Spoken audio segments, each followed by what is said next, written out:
Okay, today our topic is reactions of phenol, जिसके दो part मैंने आपको कल करा दिए थे। एक तो वो रिएक्शन जिनमें OH बॉन्ड टूटा था और एक जिनमें O और H के बीच वाला बॉन्ड टूटा था। तो let's start the third type of reactions of phenol, that is the reaction of benzene ring. Obvious बात है, ये रिएक्शन डिफरेंट होंगी अल्कोहल से, क्योंकि अल्कोहल्स के अंदर बेंजीन की रिंग होती ही नहीं है।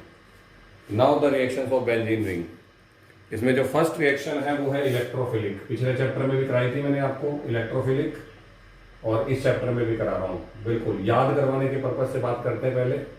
What are the electrophilic substitution reactions? Electrophilic substitution reactions are those in which positive replace positive और इलेक्ट्रोफाइल सब्स्टिट्यूट इलेक्ट्रोफाइल, है ना। यानी कि प्लस आएगा, प्लस को हटाएगा और खुद जुड़ जाएगा। अब ये रिएक्शन मैंने आपको पहले भी बताई है और अभी आगे भी 2-3 बार और बतानी है तो याद हो जाएगी। जैसे नाइट्रेशन NO2 प्लस का जुड़ना, क्लोरीनेशन Cl प्लस का जुड़ना, ब्रोमिनेशन Br प्लस का जुड़ना, सल्फोनेशन, ये सारी बातें इसके अंदर है। ठीक है, तो अब आपसे पहले ये पूछा जाएगा जो प्लस का सब्स्टिट्यूशन होगा वो कौन सी पोजीशन पे होगा। तो सबसे पहले तो मुझे ये बताना पड़ेगा जो OH ग्रुप है वो कौन सा डायरेक्टिंग है। तो फिर से मेरा एक ही क्वेश्चन है, बेंजीन के साथ कौन कनेक्टेड है? बेंजीन के साथ, हाँ, O कनेक्टेड है। क्या O के पीछे गुंडा है? नहीं है। तो इसका मतलब क्या होगा? ऑक्सीजन लोन पेयर को नीचे खींच, ऑक्सीजन के लोन पेयर को रिंग जो है वो नीचे खींच लेगी, और जब ये रिंग नीचे खींचेगी तो अब देखो जी क्या हुआ, यहाँ पे आ गया डबल बॉन्ड OH और O पे आ गया पॉजिटिव, और रिंग के अंदर आ गया नेगेटिव। अब रिंग के ऊपर नेगेटिव आने का मतलब क्या हुआ कि क्लियर कट बात है, जो रिंग है वो एक्टिवेट हो गई इलेक्ट्रोफाइल के लिए, है ना। अब जो इलेक्ट्रोफाइल है वो उसको इजीली रिंग बुलाएगी अपनी तरफ। अब यहाँ पे नेगेटिव आया ऑर्थो पोजीशन पे, सेकंड नंबर पे क्या होगा? नेगेटिव बॉन्ड बन जाएगा और बॉन्ड नेगेटिव बन जाएगा, और अब आपके पास जो नेगेटिव चार्ज है वो पैरा पे चला जाएगा, और लास्ट में पैरा से वापस वो ऑर्थो के ऊपर शिफ्ट हो जाएगा। और एक बात मैं मेरे बच्चों को बार बार बता चुका हूं, चाहे चार्ज आए प्लस और चाहे चार्ज आए negative, that will always move on ortho, para and again ortho position. तो अब आपको क्या दिख रहा है? जल्दी बोलिए, शाबाश, कि फिनोल का जो OH ग्रुप है वो कौन सा डायरेक्टिंग है?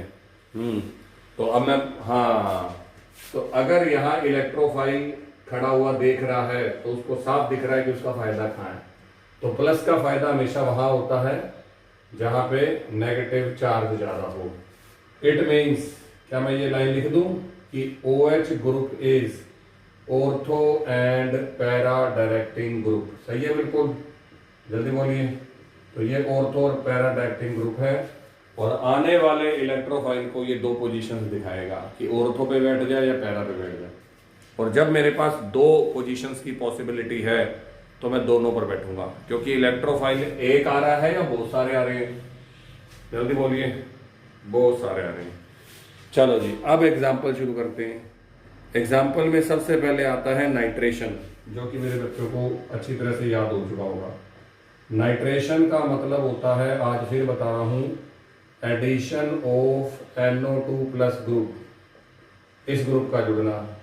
और ये जो ग्रुप मेरे पास है ये मेरे को देके जाएंगे ये दोनों जने, HNO3 और H2SO4, इसको बोलते हैं नाइट्रेटिंग मिक्सचर। लेकिन अब एक सोच के बाद बताओ कि OH की वजह से रिंग पे चार्ज कौन सा आया? रिंग पे चार्ज आया नेगेटिव। नेगेटिव आने से मैं पॉजिटिव के लिए ईगर होऊंगा या नहीं होऊंगा? जल्दी बोलिए। हाँ, ईगर हो जाऊंगा। Very good, very good. Eager का मतलब होता है कि कोई जल्दी से कोई चीज डिमांड कर रहा हो। अब जिस बच्चे को बहुत ज्यादा भूख लगी हुई है, जल्दी बोलिए, अब वो नखरे मारेगा या क्या बोलेगा? जल्दी बोलिए। जो मिलेगा वही खा लेगा। बिल्कुल बिल्कुल बिल्कुल। तो आज मैंने पूछा कि कौन सा HNO3 लाऊं, है ना। तो मम्मी भी पूछ रही है, बेटे क्या बनाऊं, बता क्या खाएगा, जल्दी से, शाबाश। तुम्हें लग रही है भूख, अब तुम क्या बोल रहे, बनाना बुनाना नहीं है, जो है फटाफट ले आओ, है ना। तो आज HNO3 कंसंट्रेट लाऊं या डाइल्यूट लाऊं? तो सामने से जवाब क्या आया? जल्दी बस ले आ जोन सा भी लेके आता है। तो मैंने कहा डाइल्यूट ले आऊं, तो जवाब आया चाहे डाइल्यूट लिया चाहे कंसंट्रेट लिया, बस ले आ। तो आज मेरा नाइट्रेशन इतना जल्दी या इजीली क्यों हो रहा है? क्योंकि OH की वजह से रिंग नेगेटिव हो रही है, और नेगेटिव रिंग के ऊपर इलेक्ट्रोफाइल का अटैक इजीली हो जाता है, दैट्स ऑल। और OH ने बेंजीन की रिंग को एक्टिवेट कर दिया इलेक्ट्रोफाइल के लिए, ये बात मेरे को बतानी थी। अब क्या हुआ, चलो एक बार ऑर्थो पे और एक बार पैरा पे, और मेरे पास ये चीज बन गई। फर्स्ट नाम है ऑर्थो नाइट्रोफिनोल, और सेकंड ऑब्वियसली मेरे पास है पैरा नाइट्रोफिनोल। तो इन दोनों के नाम लिख देता हूं, ऑर्थो एंड पैरा नाइट्रोफिनोल। और कोई IUPAC पूछना चाहे तो 2 नाइट्रोफिनोल 4 नाइट्रोफिनोल, तो 2 and 4 नाइट्रोफिनोल, ये मैंने आपको बता दिया।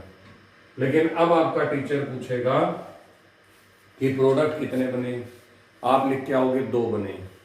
फिर आपका टीचर पूछेगा इन दोनों को मुझे अलग अलग करना है, ये तो मिक्सचर में बने कि अलग अलग बने, जल्दी बताओ शाबाश। रिएक्शन अलग अलग, हाँ मिक्सचर में बने हैं। तो अब आपका टीचर सबसे पहले पूछेगा जी इन्हें अलग करके दिखाओ। तो अब अलग करने के लिए दिखाता हूँ जी क्या करना है। अलग करने के लिए आप पहले जाओ ऑर्थो नाइट्रोफिनोल के पास, और वो आपको बताएगा कि हाइड्रोजन बॉन्डिंग 2 टाइप की होती है। ठीक है जी, यहाँ प्लस डेल्टा, यहाँ माइनस डेल्टा, यहाँ माइनस डेल्टा। जब हाइड्रोजन गुंडों के बीच में फंस जाता है, पहले 3 गुंडों के बीच में F, O और N, तो वो एक्स्ट्रा बॉन्डिंग करता है, उस बॉन्डिंग को हाइड्रोजन बॉन्डिंग करते हैं। और ये हाइड्रोजन बॉन्डिंग जब एक ही मॉलिक्यूल के बीच में बनती है तो इसको बोला जाता है इंट्रामोलिक्यूलर हाइड्रोजन। बिल्कुल 11th class chapter number 5 intramolecular. तो आज मैंने ऑर्थो नाइट्रोफिनोल की जब बात करी, तो ऑर्थो नाइट्रोफिनोल के अंदर इंट्रामोलिक्यूलर H बॉन्डिंग हो रही थी। ठीक है जी, ये लो जी पूरी लिख दी बात। लेकिन जब मैंने पैरा से पूछा भाई तुम लोग क्या करते हो, तो पैरा कहता है यार हम तो पैरों में हैं, और पैरों में बॉन्ड बनाना ये वाला पॉसिबल नहीं है, तो हम क्या करते हैं दूसरे मॉलिक्यूल को बुला लाते हैं। और दूसरा मॉलिक्यूल, हाँ बिल्कुल,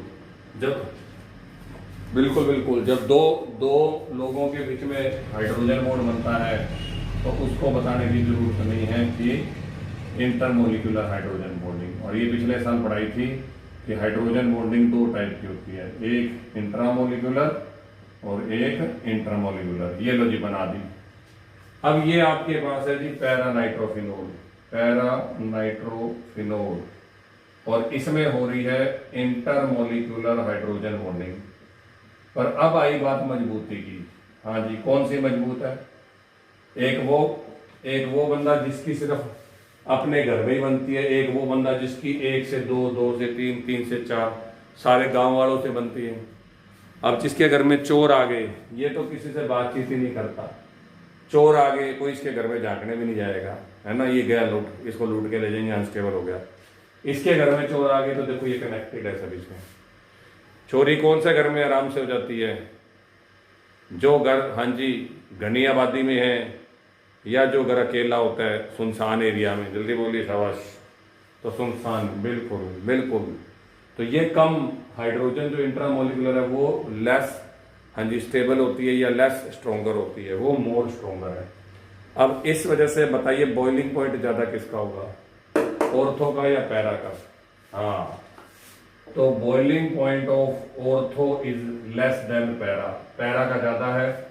अब हमें तो आपके टीचर ने कहा था कि बताओ सर इनको अलग कैसे करें, तो मैंने उसको ऑप्शन दे दिया बॉइल कर ले। बॉइल करते ही ऑर्थो जल्दी बॉइल हो जाता है और पैरा लेट होता है, और इसको बोलते हैं जी आपका डिस्टिलेशन। ठीक है जी, स्टीम डिस्टिलेशन से इसको अलग कर लीजिए। तो ये आपके पास इनको अलग करने का तरीका था। ओके जी, समझ आ गया। लेकिन अब किसी ने एक बात और पूछ ली कि अगर ये डाइल्यूट की जगह कंसंट्रेट ले जाते तो क्या होता है। चलो पहले तो आप बताओ, डाइल्यूट में रिएक्शन ज्यादा होगी या कंसंट्रेट में? जल्दी बोलो। बिल्कुल, जिसमें पानी कम है, जिसमें पानी कम है वहां बंदे भागे जाएंगे, बहुत सारे बंदे हैं। पिछले वाले HNO3 और H2SO4 में तो मिलावट थी पानी की, मतलब NO2 कम डेवलप हुए, यहां गड़बड़ क्या हो गई, यहां तो आपने कंसंट्रेट ले लिया, और कंसंट्रेट का मतलब होता है जब कंसंट्रेशन ज्यादा हो तो NO2 भर भर के प्रोड्यूस हो रहे हैं।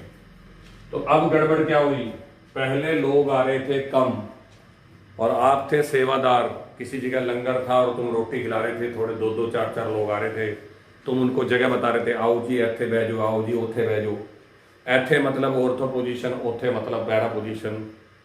लेकिन अब पीछे से लोग भागते हुए आ रहे हैं, बहुत सारे हजारों लोग भागते हुए आ रहे हैं भीड़ के अंदर हो करके। अब क्या होगा, जल्दी बोली शाबाश। अब सेवादार हट जाएंगे, हाँ सेवादार हट जाएंगे, भाई बैठ जाओ, जहाँ जहाँ जगह दिखती है बैठ जाओ, है ना। तो कंसंट्रेट में NO2 कंसंट्रेशन ज्यादा हो जाती है, अमाउंट ज्यादा हो जाती है, और ज्यादा का मतलब आप पता है क्या होगा, NO2 वहां वहां अटैक कर लेगा जहां जहां उसे जगह दिखेगी। और आप बताइए जी जगह कितनी कितनी जगह दिखी, दिस दिस एंड दिस, 3 जगह, और 3 जगह पे जाकर अटैक हो जाएगा, जिनमें से 2 तो औरतों हैं और 1 पैरा है। ये बात मेरे बच्चों को बतानी होती है। बैलेंस करना है तो 3HNO2, 1H यहां से निकला, 1H यहां से निकला, 1H, और तेरे से निकले 3OH, 3H और 3OH बराबर 3 वाटर। हाँ बिल्कुल बिल्कुल। तो ये रिएक्शन तेरी हो गई, और इस रिएक्शन में इस बंदे का बड़ा शानदार रोल है, क्योंकि इसका नाम है पिक्रिक एसिड। वो तुम्हें 4 अजीब अजीब से नाम लिख के दे देगा। विच acid has not carboxylic group, पहला ग्लूटामिक, दूसरा सक्सेनिक, चौथा ऑक्सैलिक, चौथा पिक्रिक। अब आपको अगर पता नहीं होगा कि पिक्रिक एसिड कौन सा है, तो हाउ कैन यू से कि इसमें COOH नहीं है। ये एक स्ट्रोंगेस्ट एसिड है जिसका नाम है TNP। एक तो सुना होगा TNT, जो चूहे बिल्ली वाले कार्टून में सुना होगा, जिसके अंदर हाँ जिसमें वो इस तरीके से एक बम लिखा होता है और उसके ऊपर हम लिख देते हैं TNT, है ना, और वो चूहा बिल्ली के पास ले जाके फोड़ देता है जो दबा के। TNT का ही भाई है TNP, ये तगड़ा एक्सप्लोजिव है। नाम सुन लो पिक्रिक एसिड का, एक साल ये भी आया हुआ है कि what is the IUPAC name and structure of picric acid. तो आधों को यही याद नहीं था पिक्रिक एसिड होता क्या है। नाम है 2,4,6 ट्राई नाइट्रोफिनोल, और शॉर्टकट नाम मैंने बताई दिया TNP, और वैसे इसका कॉमन नेम है पिक्रिक एसिड। तो ये जो चीज है आपको याद रखनी पड़ेगी। और ये तगड़ा एक्सप्लोजिव है, इतना तगड़ा कि अगर धूप में थोड़ी देर पड़ा रह जाए तो ये फट जाता है। तो it is used in explosion, याद रखना इस बात को, मैंने नोट्स में डाला हुआ है। फिर किसी ने कहा चलो अब आप हेलोजिनेशन कर दो, तो हेलोजिनेशन में भी 2 रिएक्शंस हैं, थोड़ा मैं कंजस्टेड कर रहा हूं पर समझ आ जाएगी। फर्स्ट नंबर पे मैंने नॉर्मल हेलोजिनेशन किया, चलो हेलोजिनेशन में कर रहा हूं bromination in the presence of carbon disulphide. तो बड़ी आसान सी बात है, अब मेरे बच्चे बता ही देंगे ब्रोमिनेशन होता क्या है। Br2 का जुड़ना है ना, Br का जुड़ना। अब Br कहाँ जुड़ेगा, एक बार ऑर्थो पे और एक बार पैरा पे। बिल्कुल, तेरे पास 2 प्रोडक्ट बन के चले गए, और ये 2 प्रोडक्ट तब बने जब तेरे पास नॉर्मल ब्रोमिनेशन करा in the presence of carbon disulphide. ये बतानी थी बात आपको। अब ये बन गया मेरे पास ortho and para bromophenol, ortho and para bromophenol. लेकिन फिर किसी ने क्या कहा, अगर ब्रोमिनेशन करोगे ब्रोमीन वाटर में, तो ब्रोमीन वाटर के अंदर आपके पास ब्रोमीन का एक्सेस होता है, there is excess of bromine. तो अभी मैंने पीछे भी तो यही कहानी सुनाई थी कि अगर NO2 एक्सेस हो जाए तो क्या होगा, है ना। तो सेम टू सेम कहानी हो गई। अब मेरे बच्चे मेरी हेल्प के बिना ही बता देंगे क्या हुआ। तो अगर आपसे कोई कह दे, हाँ बिल्कुल, अगर आपसे कोई कह दे यहाँ पे ब्रोमीन और एरो पे वाटर लिख दे या पैरों में लिख दे वाटर, ये लो, तो आप समझ जाना कि when the bromination is carried out by bromine water the 3 bromine will be used. और बताने की जरूरत नहीं है, 3 2 जा 6 में से 3 तो चले गए इधर, इधर और इधर, और बाकी जो 3 है वो HBr की फॉर्म में बाहर आ जाएंगे। इधर से निकला H H H, इधर से Br Br Br, और ये बना 2 4 और 6 ट्राई नाइट ब्रोमो फिनोल का वाइट पीपीटी। इस बात को याद रखना, it is a white PPT, ठीक है। लेकिन अब मेरा बच्चा फिर से एक बार पूछेगा, सर इसको पिक्रिक एसिड बोलते हैं, इसको क्या बोलते हैं? तो there is no common name and there is no use of tribromophenol is mentioned in our syllabus. हमारे सिलेबस में इसके बारे में कोई बात नहीं बताई हुई। तो ये हमारे पास में था जी इसके अंदर। फिर थर्ड आपके पास आएगी Friedel craft. Now our third electrophilic substitution reaction which is Friedel craft. तो फ्रीडल क्राफ्ट रिएक्शन के बारे में आप लोगों ने जितना हाँ जी याद किया है वो ये है कि एक तो बेंजीन की रिंग होनी चाहिए, एक AlCl3 कैटालिस्ट होना चाहिए, और तीसरा फ्रीडल क्राफ्ट 2 टाइप की है। तो इसका A टाइप है एल्काइलेशन, और एल्काइलेशन का मतलब मेरे बच्चे बता ही देंगे, addition of alkyl group, good good good. और एल्काइल ग्रुप मुझे मिलेगा एल्काइल हैलाइड के पास, ठीक है। तो कोई बात नहीं, कोई डरने की जरूरत नहीं है। मेरे को तो सिर्फ एक ही बात बता देना, जो मैं प्रोडक्ट बना रहा हूं उसका नाम क्या है।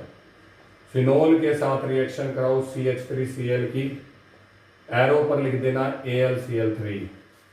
AlCl3 आएगा, Cl को लेके चला जाएगा, CH3 प्लस बनेगा, एक बार ऑर्थो पे और एक बार पैरा पे। तो तेरे पास एक बार तो ऑर्थो पर CH3 लगा दे और एक बार पैरा पे लगा दे। मुझे तो इसका नाम चाहिए बस। Very good very good. और मुझे कॉमन नेम ही चाहिए था असल में, क्योंकि जब ये पेपर में आएगा ना कि ऑर्थो क्रिसोल का IUPAC बता दो या पैरा क्रिसोल का IUPAC बता दो, तो आधे बच्चे सरेंडर करे बैठे होंगे कि क्रिसोल था कौन। क्रिसोल फिनोल की बड़ी बहन है जिसमें एक CH3 फालतू। ऑर्थो है तो ऑर्थो पे लगा देना, और पैरा है तो पैरा पे लगा देना। और IUPAC चाहिए तो 2 मिथाइल फिनोल, 4 मिथाइल फिनोल, बस बस बस, इतना ज्यादा नहीं करेंगे। दूसरे नंबर पे रिएक्शन है एसिटाइलेशन, जरूर पढ़ाई थी। इसकी एसिटाइलेशन का एक नाम और होता है, हाँ जी, किताब नहीं बताती लेकिन मैं बताऊंगा जी। इसकी जो एसिटाइलेशन है उसका नाम है फ्रीस रीअरेंजमेंट रिएक्शन। फ्रीस FRIES, फ्रीस, और रीअरेंजमेंट रिएक्शन, ठीक है जी। इसकी एसिटाइलेशन होता तो वही है काम जो मैंने बताना है, लेकिन थोड़ा सा इसमें गड़बड़ हो जाती है, वो मैं दिखाता हूँ। जब मैं इसका एसिटाइलेशन कराने लगता हूँ तो अल्कोहल बड़ा खुश हो जाता है। क्यों हो जाता है खुश, वो बताने की जरूरत नहीं है, क्योंकि मैंने आपको हाँ जी बायोमोलिक्यूल वाले चैप्टर में ग्लूकोज की स्ट्रक्चर के अंदर डिटेक्शन के लिए एक रिएक्शन समझाई थी। ग्लूकोज में टोटल 5 OH ग्रुप होते हैं, याद आ रहा है कुछ कुछ, या बना के दिखाऊं ग्लूकोज की स्ट्रक्चर। ग्लूकोज की स्ट्रक्चर में 5 OH थे और तुम्हें प्रूव करना था कि इसके पास 5 OH है। तो कैसे प्रूव करोगे? तो वहां मैंने कहा था OH को बुलाना हो तो किसको आवाज मार दो, एसिटाइलेशन को, क्योंकि OH बड़े भाग के एसिटाइल ग्रुप को पकड़ने जाते हैं। अब यहां पर भी यही हुआ, जब मैंने फिनोल का एसिटाइलेशन डायरेक्ट करा दिया तो बॉन्ड टूटेगा CO के बाद वाला, और अल्कोहल अपने आप को रोक नहीं पाया। और ये रिएक्शन तो मैं पीछे करा चुका हूं, जाके देखना फिनोल के अंदर, जिसमें H निकला था और मेरे पास एस्टर बन गया जिसका नाम है फिनाइल एथेनोएट, OCOCH3। ये रहा फिनाइल, O के साथ जुड़ा हुआ, ये रहा इथेन, और लास्ट में। लेकिन आपने तो कहा था कि सर कि इलेक्ट्रोफिलिक में एक बार ऑर्थो पे और एक बार पैरा पे, ऐसी कुछ बातें करी थी। या तो आप कह रहे हो फिनाइल एथेनोएट बनेगा, तो अब मेरी पूरी बात सुन लो। चलो इसका नाम इधर लिख देंगे। अब इसका रीअरेंजमेंट करना पड़ता है। ये जो फिनाइल एथेनोएट बना है इसको चेंज करना पड़ेगा। उसके लिए मैं इसको गर्म कर दूंगा, और इसको गर्म किया जाता है नाइट्रोबेंजीन के साथ। जब नाइट्रोबेंजीन के साथ आप इसको गर्म करते हो तो यार रीअरेंजमेंट हो जाता है। लो जी, हीटिंग और नाइट्रोबेंजीन। रीअरेंजमेंट का मतलब क्या होता है? ना कुछ हटेगा ना कुछ जुड़ेगा, बस एक ही मॉलिक्यूल में 2 ग्रुप आपस में अदला बदली कर लेंगे। तू मेरी जगह पे, मैं तेरी जगह पे। रीअरेंजमेंट ये होता है जैसे हम कमरे की सेटिंग बदलते हैं ना, इधर जी हमारे सोफा पड़ा है, इधर जी बेड पड़ा है, तो बेड को इधर कर दो, सोफे को उधर कर दो। रीअरेंजमेंट कुछ ऐड भी नहीं करना होता, कुछ माइनस भी नहीं करना होता। दिखाता हूं। COCH3 एक बार चला जाएगा ऑर्थो पे और एक बार चला जाएगा पैरा पे। तो इसमें क्या होता है, दो प्रोडक्ट बनते हैं, एक लो टेम्परेचर पे और एक हाई टेम्परेचर पे। तो इतना मैं बता दूं आपको, पैरा की स्टेबिलिटी ज्यादा होती है। अभी पीछे भी पढ़ के आए, बताने की जरूरत तो नहीं है। तो अब इधर देखो क्या हुआ, लो टेम्परेचर पे OH यहाँ आ जाता है और COCH3 इधर चला जाता है। ये COCH3 कह रहा है मैं तो चला जी पैरा पे, लेकिन मैंने कहा वहां तो जगह खाली नहीं है। कहता वहां से H निकाल के O के पास भेज दूंगा। तो यहां से क्या निकलेगा, पैरा ऑर्थो पोजीशन से, सॉरी, क्या निकलेगा, H, और वो किसके पास चला जाएगा। और एक बार हाई टेम्परेचर पे ये नीचे चला जाता है, हाई टेम्परेचर पे ये चीज बनती है, ऊपर आ जाएगा OH और पैरों में आ जाएगा COCH3। पर मेरा तो मेन काम है ये जो बने हुए इनका नाम बताओ। ये ऑर्थो और पैरा प्रोडक्ट बन गए एसिटाइल की वजह से, लेकिन नाम क्या है। तो ऐसा करते हैं, पहले आराम से देखते हैं। ऊपर लगा हुआ है OH और ये लगा हुआ है COCH3। तो OH बड़ा के COCH3 बड़ा, पहले तो ये बताओ। इतना सा काम है, शाबाश। OH बड़ा, गलत हो गया जी, OH बड़ा। तो COCH3 गलत हो गया ना, OH बड़ा बोला है तो बोल तो रहा हूं। COCH3 कौन सा ग्रुप है ये और बता दो। COCH3 ग्रुप, हाँ, एसिटाइल ग्रुप है, लेकिन इसमें फंक्शनल ग्रुप कौन सा है, बस ये बताओ। कीटोन है, वेरी गुड। तो अब ऐसा करो, इसका नाम बताओ, क्योंकि वो मैंने पढ़ाया हुआ है। इसका नाम क्या है, वेरी गुड। और एसिटोफिनोन मेन है, तो ऊपर ये हाइड्रोक्सी बन गया, तो इसका नाम है ortho hydroxy acetophenone. Ortho hydroxy acetophenone. और उसका नाम है 4 हाइड्रोक्सी, एक का कॉमन लिख दिया, एक का आईपीसी। इसका नाम है 4 हाइड्रोक्सी एसिटोफिनोन। ठीक है, जान करके तुम्हें दोनों नाम बता दीजिए। तो नंबरिंग होगी यहां से 1 2 3 4, 4 पे हाइड्रोक्सी या पैरा, और ऑर्थो या 2, वो तुम्हारी मर्जी पे है। तो दिस इज द रिएक्शन। फिर आती जी कोल्बे रिएक्शन। कोल्बे रिएक्शन नाम की वजह से इंपॉर्टेंट है, क्योंकि इसमें नाम आपका आ गया है ना, और इसमें बनेगा सैलिसिलिक एसिड। सैलिसिल पोजीशन कौन सी होती है, तो मैंने कहा था फिनोल की ऑर्थो पोजीशन सैलिसिल होती है, और कुछ नहीं करना। तो सेकंड है मेरे पास में कोल्बेज रिएक्शन, और कोल्बेज रिएक्शन में मुझे सिर्फ आपको रिएक्शन करके बतानी है। ये रहा फिनोल, और इसको आप लोग छोड़ दो किसके साथ, NaOH के साथ छोड़ दो। और अब सारी दुनिया को पता है NaOH के साथ क्या होने वाला है। फिनोल है एसिड और NaOH है बेस, बनेगा सोल्ट एंड वाटर, ONA। ये मैं आज चौथी बार करा रहा हूं रिएक्शन। ये बन गया सोडियम फिनोक्साइड, चौथी बार है ये रिएक्शन। अब सोडियम फिनोक्साइड को छोड़ दो आप ला करके CO2 के साथ, ठीक है जी, और कुछ नहीं करना। जैसे ही आपने ये बना तो CO2 के साथ, पता है क्या होगा, CO2 कहती है मैं तो एसिडिक होती हूँ, तो पहले तो आपके पास बनेगा OCOONA। ये लो जी, CO2 के साथ छोड़ा तो फर्स्ट नंबर पे तो बनेगा OCOONA। ये देखो बीच में आके बैठ गया, लेकिन बाद में ये अपनी शिफ्टिंग करेंगे जब आप इसका एसिडिक हाइड्रोलिसिस करोगे। तो एसिडिक हाइड्रोलिसिस करते ही एक तो माइनस कर दो NaOH, इधर से माइनस किया, एक साइड H और एक साइड OH, तो क्या चीज निकल के चली गई बोलो। और अब ये जो COOH दिख रहा है ये जाएगा ऑर्थो पोजीशन पे, और ऑर्थो पे जाके यहां से निकालेगा H, और H निकाल के ऊपर दे देगा, और इस बंदे का नाम है सैलिसिलिक, हाँ जी, सैलिसिलिक एसिड। और पेपर में आईपीसी कोई पूछ ले तो क्या लिख के आओगे, जल्दी से शाबाश, हाँ, 2 हाइड्रोक्सी बेंजोइक एसिड। पर ये बड़े काम की चीज है। अब इसका नोट, सैलिसिलिक कहता मैं बड़े काम की चीज हूं, अगर चैप्टर नंबर 16 तुम्हारे सिलेबस में होता तो मैं डबल काम का हो जाता। और फिलहाल चैप्टर नंबर 16 सिलेबस में नहीं है, लेकिन ये इस चैप्टर में है इंपॉर्टेंट। किसी ने पूछा कि क्या इंपॉर्टेंस है तेरी, तो सैलिसिलिक कहता डिस्प्रिन, सुना है डिस्प्रिन, उसी की बहन है एस्पिरिन।